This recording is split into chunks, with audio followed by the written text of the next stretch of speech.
عبادت سمجھ کے کرتے ہیں. کسی کو اچھا لگے یا برا، یہی سیاست ہوگی اور اپنا حق لے کر انشاءاللہ یہاں سے اٹھیں گے.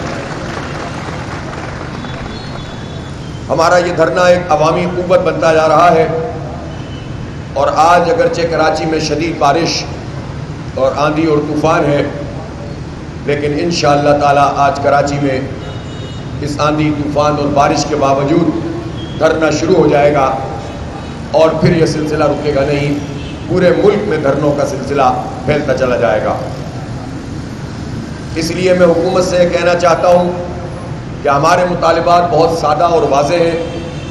بجلی کے بلوں میں کمی کی جائے، اور جو لاگت ہے اسی لاگت کے مطابق بل آنے چاہیے. اضافی ٹیکس اور آئی پی پی کے کیپیسٹی پیمنٹ یہ پاکستانی قوم یہ ادا نہیں کرے گی.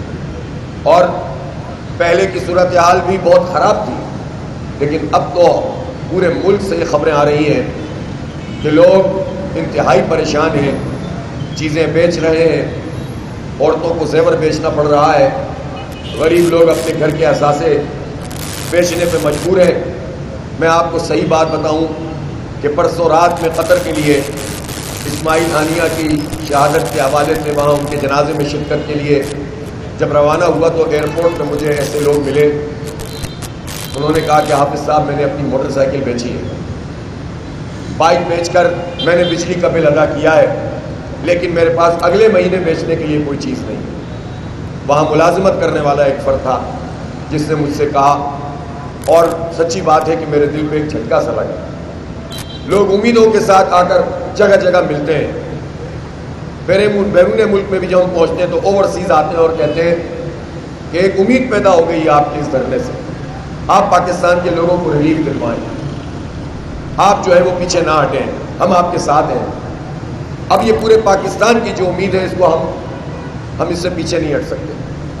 اور ہم حکومت سے واضح طور پر کہنا چاہتے ہیں کہ بجلی کے یہ بل جس میں ایک مخصوص طبقے کی عیاشی شامل ہو، آئی پی پیز کے نام پر ہزاروں ارب روپے آپ اس طبقے کو ادا کر رہے ہوں، وہ بجلی جو بنتی نہ ہو اس کے ادائیگی پاکستان کے غریب مڈل کلاس لوگ کریں، تاجر صنعت کار کریں، یہ قبول نہیں ہے.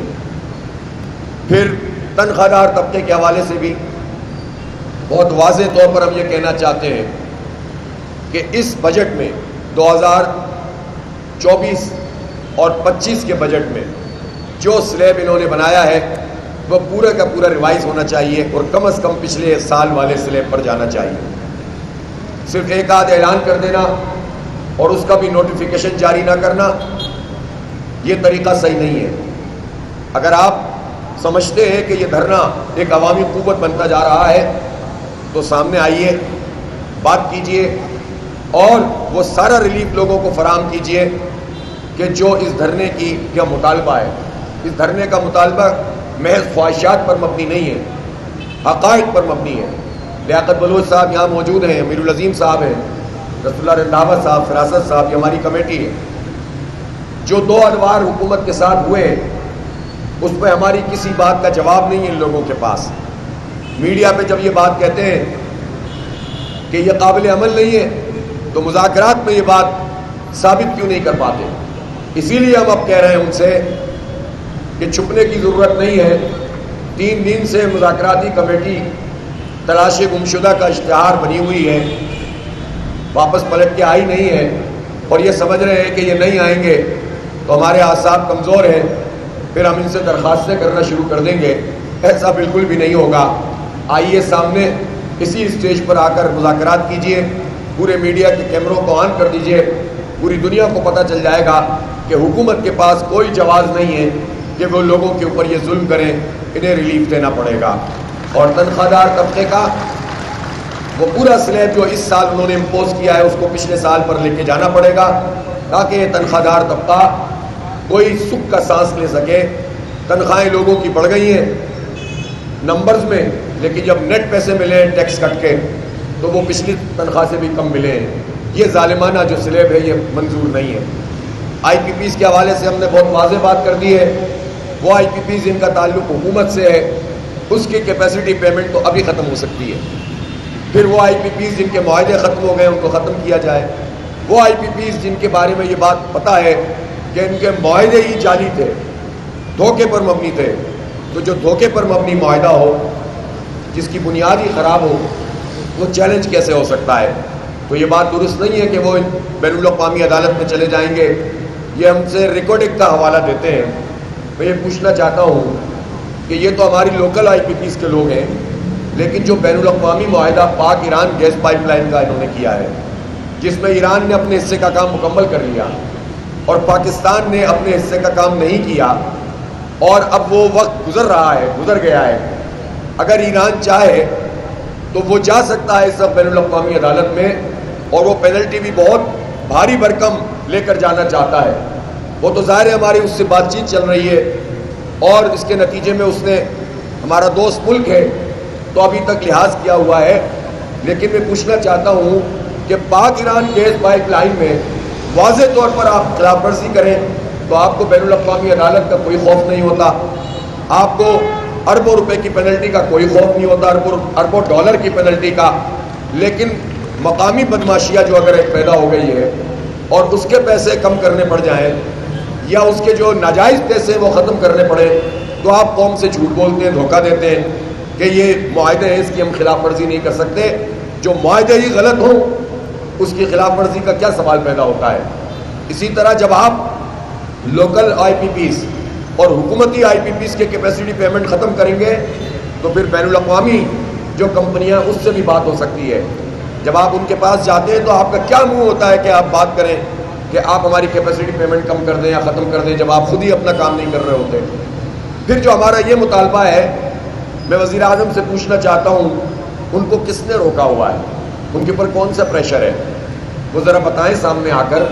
وہ 1300 سی سی کی گاڑی میں خود کیوں نہیں بیٹھ سکتے؟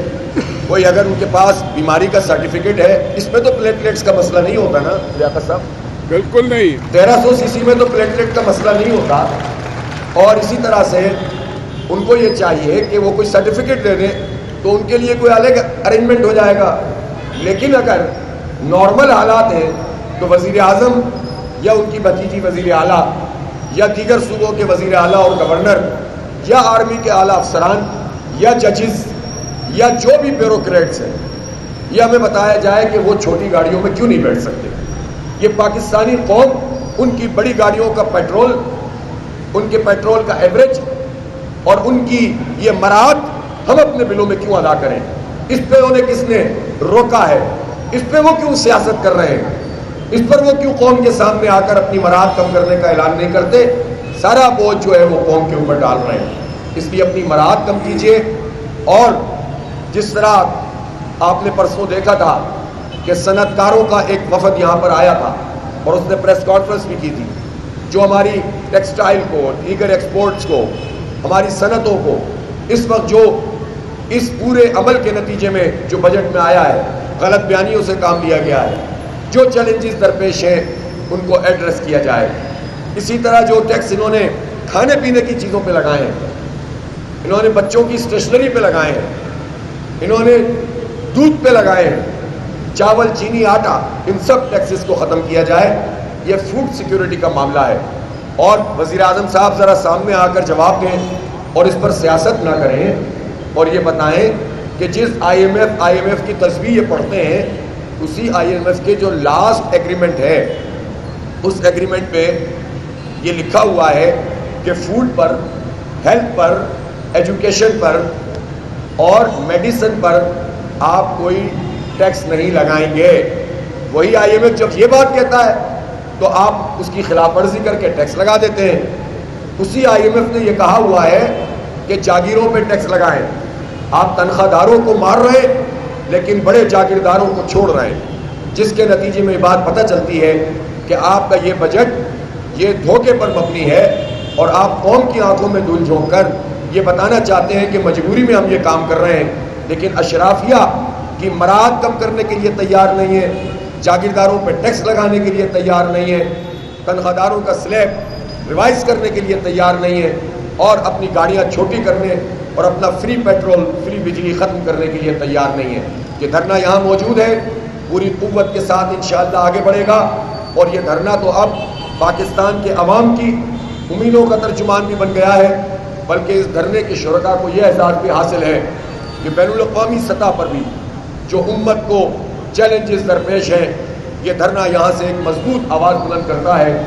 آج بھی انشاءاللہ اسیران فلسطین کے حوالے سے شہید اسماعیل ہنیہ نے جو کچھ دن پہلے اپیل کی تھی اور 3 اگست کے بارے میں پوری امت سے یہ کہا تھا، پوری باضمیر انسانوں سے یہ اپیل کی تھی کہ اسیران فلسطین کا دن منایا جائے، تو آج اس دھرنے کے شرکاء انشاءاللہ شام کے وقت میں ایک مارچ بھی کرتے ہوئے، واک بھی کرتے ہوئے اسیران فلسطین سے اظہار یکجہتی بھی کریں گے، پھر واپس دھرنا گاہ میں پہنچ کر پورے پاکستان کے لوگوں کا مقدمہ بھی لڑیں گے۔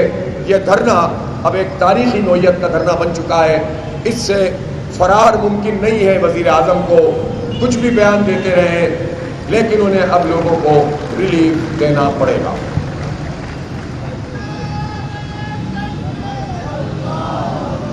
مائک دے دیں، مائک آ رہی ہے جی، کر لیں سوال اگر کوئی۔ پہلے پہنچنا چاہیے۔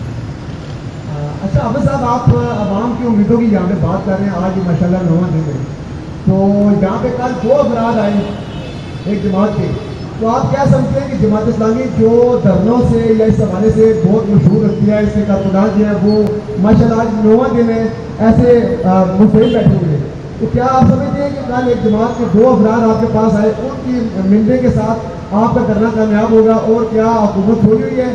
آپ کا جو دھرنا ہے وہ کب تک یہاں سے اٹھے گا اور اسلام آباد کی طرف بات کرے گا؟ کارکنان کی جو ہے وہ بہت امیدیں آپ سے وابستہ ہے، دیگر جماعتوں سے نہیں۔ ٹھیک ہے، نہیں امیدیں یقیناً آپ نے بالکل صحیح سوال کیا ہے کہ پوری قوم کی امیدیں اب اس دھرنے سے وابستہ ہو گئی ہیں۔ پہلی بات تو یہ ہے کہ یہ دھرنا پاکستان کے 25 کروڑ لوگوں کا دھرنا ہے، اور اس دھرنے کے اسٹیج پر جو بھی عوام کے ریلیف کے حوالے سے اور اس دھرنے کے مطالبات کی حمایت کرے گا، وہ یہاں کر اس کا اعلان بھی کر سکتا ہے، آ بھی سکتا ہے۔ اس پرچم کے سائے تلے یا تو یہاں پر جماعت یا پاکستان کا پرچم، اگست کا مہینہ آ گیا ہے اور میں منتظمین سے کہوں گا کہ پاکستان کے پرچم بھی اب یہاں پر بڑے پیمانے پر ہونے چاہیے، تو اس میں آئیں، بیٹھیں، ان مطالبات کو قوم کے سامنے پیش کریں۔ ہمیں تو ظاہر خوشی ہوگی کہ پاکستان میں ہر باضمیر فرد اس دھرنے کے ساتھ الحمدللہ کھڑا ہوا ہے، تو یہ آواز اور طاقتور ہوگی۔